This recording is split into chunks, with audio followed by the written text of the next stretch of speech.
बिस्मिल्लाहिर्रहमानिर्रहीम अस्सलाम वालेकुम। भाई देखें, हर मुसलमान की ये ख्वाहिश होती है कि जब वो उम्रा करने जाए ना तो कम से कम रश मिले उसे और वो खाना काबा के ज़्यादा से ज़्यादा करीब होकर उम्रा या तवाफ़ करे। और यकीन करें कि ये बहुत अफजल भी, अगर आपकी ऐसी ख्वाहिश है या आपकी ऐसी सोच है तो ये बहुत अफजल है, इसकी बड़ी अफजलियत बयान की गई है। अच्छा, किस वक्त रश कम होता है मताफ़ में और खाना काबा के आप किस वक्त करीब करीब से जो है ना तवाफ़ कर सकते हैं, अभी मैं आपको ये बताऊँगा। और साथ में मैं आपको ये भी बताऊंगा कि किन औकात में आपको क्या क्या चीज़ें अपने साथ रखनी है। कुछ प्रोटेक्शन ऐसी होती है कि जो कि आपको रखना बहुत ज़रूरी है, वरना उसके बगैर जो ना कुछ चीज़ें मुमकिन नहीं होती, मुमकिन तो हो जाती हैं लेकिन उसमें बड़ी मुश्किलात पेश आती हैं। तो अभी मैं ये तमाम चीज़ें आपको डिटेल से बताता हूँ ताकि आप लोगों को बात अच्छी तरह से समझ में आ जाए। तो दुआ कीजिए कि अल्लाह ताला मुझे समझाने की तौफीक अता फरमाए और ये तमाम बातें सही से बयान करने की तौफीक अता फरमाए। तो आइए हम चलते हैं अपनी वीडियो की तरफ। लब्बैक अल्लाहुम्मा लब्बैक। अच्छा भाई, हम यहाँ पर स्टार्ट करेंगे फजर से। अब अगर हम फजर से बात करें तो फजर की नमाज के बाद बहुत सारे लोगों का ये ख्याल होता है कि रश कम हो जाता है। ऐसा हरगिज़ नहीं है। अभी ख़वातीन का बड़ा रश होता है भाई, क्योंकि अभी जो है हतीम में जाने की टाइमिंग है ख़वातीन की, कोई 7 साढ़े 7 बजे से 10:30 11 बजे तक की टाइमिंग है। तो उस दौरान ख़वातीन वहाँ पे बहुत ज़्यादा तादाद में मौजूद होती है। आप खाने काबा के करीब नहीं जा सकते, आपको थोड़ा सा दूर से तवाफ़ करना पड़ेगा और रश भी बहुत ज़्यादा होता है। अगर आप खातून हैं और हतीम में जाकर नमाज़ पढ़ना चाहती हैं तो फिर आप भी लाइन ला कर खड़े हो जाए। अब अगर अल्लाह ताला की तरफ से आपकी मंजूरी होगी तो आप भी हतीम में जाकर नमाज़ पढ़ लेंगी। एक तो ये बात हो गई है। अच्छा, अब उसके बाद ये रश कम कब होता है भाई? ऑब्वियसली मैंने आपको बता दिया कि 10-11 बजे तक ये टाइम होता है जो हतीम का है। उस टाइम के बाद जो फिर रश कम होना शुरू हो जाता है और फिर वो तमाम जो बैरियर्स वगैरह वो सब हटा दिए जाते हैं और लोग खाना काबा के करीब करीब जाकर तवाफ़ कर रहे होते हैं।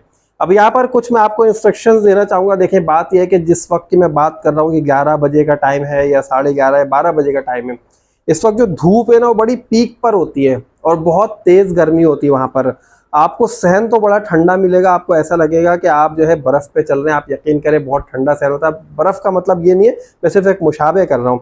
बहुत ठंडा सहन होता है, गर्मी तो बिल्कुल भी नहीं होगी, चाहे ऊपर आपको जो है ना 50 सेंटीग्रेड धूप ऊपर से जला रहा हो आपका सर, लेकिन नीचे आपको ऐसा हरगिज़ नहीं, नीचे ठंडा फ़र्श होता है मताफ़ का जो सहन है। अच्छा, अब आपने करना क्या है, जब आप वहाँ पर जाएंगे ना तवाफ़ के लिए, इस वक्त उम्रा करने जा रहे हो या तवाफ़ करने जा रहे हो, तो आपने क्या करना है, सऊदीया ने एक अपनी जो है ना इंस्ट्रक्शंस भी जारी की है कि भाई जो लोग भी इस वक्त आ रहे हैं ना, दिन के वक्त आते हैं, तो वो सन ग्लासेस ज़रूर रखें और अपने साथ अम्ब्रेला ज़रूर रखें और पीने का अच्छा खासा पानी रखें। तो आप लोग जो है ना, आप लोगों को छतरी अपने साथ रखनी है, अम्ब्रेला रखें, सन ग्लासेस भी लगा लीजिए और उसके बाद जो है ना आप जाकर तवाफ़ शुरू कर दें। लेकिन उससे पहले जब आप रास्ते में आ रहे होंगे ना तो आपको पानी की बहुत सारी बॉटल्स फ्री में डिस्ट्रीब्यूट की जा रही होती है। आप उसमें से कम पर बंदा 2 बॉटल्स तो ले ही ले और वो 2 बॉटल्स लेकर क्या करें, अपने बैग में रख लें और बैग में रख के आप तवाफ़ शुरू कर दें। जहाँ जहाँ आपको प्यास लगे 1-2 घूंट आप पीते रहें, उसमें कोई मसला नहीं है, कोई ऐसी पाबंदी नहीं है, कोई दम नहीं आना, कोई आपके ऊपर कोई आपको सदका नहीं देना पड़ेगा। तो ये समझ लीजिए, छतरी आपने खोल लेनी इस वक्त और आप जो है खाना काबा के करीब करीब तवाफ़ कर लेंगे। एक तो सबसे ज़्यादा कम रश वाला ये टाइम है। उसके बाद ज़ोहर की नमाज़ होती है। ज़ोहर की नमाज़ में कुछ लोग आ जाते हैं नमाज़ पढ़ने के लिए, कुछ वैसे ही आ जाते हैं, कुछ ग्रुप्स आ रहे होते हैं, तो यहाँ पर जो है ना रश थोड़ा बहुत बढ़ता है। लेकिन असर की नमाज के बाद जो है रश बहुत ज़्यादा बढ़ने लगता है।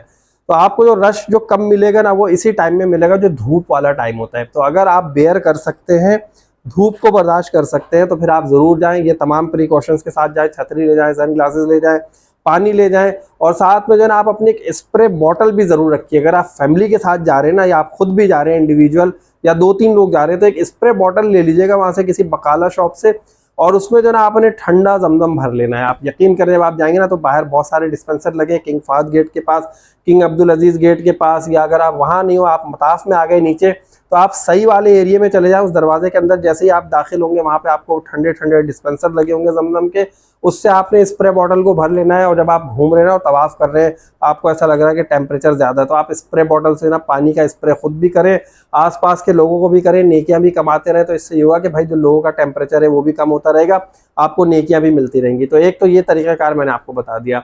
अच्छा, अगर आप ये समझते हैं कि शाम में या रात में हम आकर तवाफ़ कर लें उस वक्त रश कम होगा, तो ये आपकी भूल है। क्योंकि मगरिब, इशा और उसके बाद जो है ना ऑनवर्ड अगर हम फजर तक लेंगे, बहुत ज़्यादा लोड चल रहा होता है, बहुत ज़्यादा रश का टाइम होता है इस वक्त। क्योंकि लोग जो है ना ठंडे टाइम में ज़्यादा निकल कर आते हैं, लोग जो अपने होटल में दिन भर सो रहे होते हैं। ज़ोहर की नमाज भी बाज़ लोग जो है ना अपने होटल में पढ़ते हैं, असर की नमाज भी पढ़ते हैं। उसके बाद जब असर का टाइम ख़त्म होता है, साए डबल हो जाते हैं, दुगने हो जाते हैं, तो उस साए का फ़ायदा उठाते हुए आते हैं और फिर जो है ना मताफ़ में बैठ जाते हैं, वो तवाफ़ करते हैं, इबादतें करते हैं। अब यहाँ पर क्या होता है, मगरिब में लोग आते हैं, इशा में आते हैं, शामिल होते चले जाते हैं और इशा के बाद जो है ना आप यकीन करें कि मताफ़ का सहन बहुत ज़्यादा भर जाता है।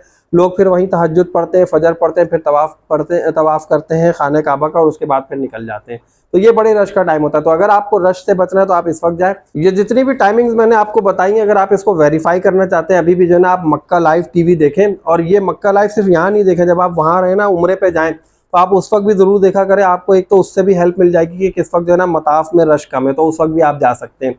दूसरा, अभी भी आप देखेंगे ना तो आपको खुद अंदाजा हो जाएगा कि जो बातें मैंने आपको बताई ना, जो रश आवर्स मैंने आपको बताया, जो मैंने आपको बताया कि इस वक्त रश कम होता है, आपको खुद ये बातें समझ में आ जाएंगी कि हाँ भाई ग्रुप्स इस वक्त आ रहे होते हैं, रश इस वक्त होता है, इस वक्त नहीं होता है।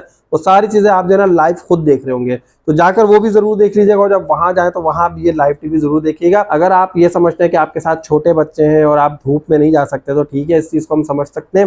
तो आप जो है अपनी सेफ्टी को देखते हुए, अपने हालात को देखते हुए, अपने मौसम को देखते हुए, अपनी तबीयत को देखते हुए आप रश वाले आवर्स में भी जा सकते हैं। आप ऊपर से भी जो है वो तवाफ़ कर सकते हो। बड़ा लंबा तवाफ़ पड़ता है, कोई तकरीबन 1 किलोमीटर का जो है ना, वो तकरीबन 1 किलोमीटर का एक चक्कर होता है। लेकिन अगर आप नीचे से जाएंगे तो सिर्फ और सिर्फ 80 मीटर का जो है ना खाने काबा का सबसे छोटा तवाफ़ है ना, जो करीब का, वो 80 मीटर का एक तवाफ़ होता है। और ऊपर आप जाएंगे तो आप अंदाज़ा लगा लें कि आपको तकरीबन जो है ना 1000 मीटर का 800 से 1000 मीटर के दरमियान का एक तवाफ़ पड़ता है, एक चक्कर पड़ता है।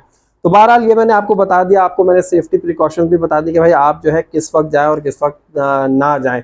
तो अगर आप लोग धूप के टाइम में नहीं जाना चाहते तो मत जाए भाई, जोर ज़बरदस्ती नहीं। बाद में आप लोग कमेंट्स कर रहे हो कि यार आप तो हमें धूप में भेजने के चक्कर में पड़े हुए, हम छतरी लेकर जाएं, हम ये कर लें। तो आपने बिल्कुल ऐसे ही करना है। हाँ, अगर आप जो है वो एहराम की नीयत में नहीं है तो आप उस वक्त सन ब्लॉक भी लगा सकते हैं, क्रीम्स भी लगा सकती हैं। ख़वातीन को बहुत मसले मसाइल होते हैं, तो उस वक्त ये सारी चीज़ें आप लोग अप्लाई कर सकते हैं। फिर बहुत ज़्यादा जब वहाँ पे हीट होती ना तो उससे आपकी स्किन ड्राई हो रही होती है, वहाँ पे जो गर्मी ना ड्राई है, होंठ खुश्क हो रहे होते हैं बहुत ज़्यादा, तो उस वक्त जो आप लिप बाम भी अप्लाई कर सकते हैं। जब आप एहराम की नीयत में नहीं हो तो उस वक्त कोई पाबंदी नहीं, उस वक्त आप क्रीम भी लगा सकते हैं, आप पाउडर भी लगा सकते हैं, खुशबू भी लगा सकते हैं, खाने काबा के गिलाफ को छू भी सकते हैं, रुकने यमनी को छू सकते हैं, हजर अस्वद को भी चूम सकते हैं, ये सारे काम कर सकते हैं। लेकिन हालत एहराम में सारे काम आप इसलिए नहीं कर सकते क्योंकि उनमें खुशबू लगी हो तो और आपके ऊपर दम आ जाएगा, तो इस वजह से नहीं कर सकते। तो जब तवाफ़ करने जाएँ उस वक्त मौका मिले तो ये सारे काम ज़रूर करें।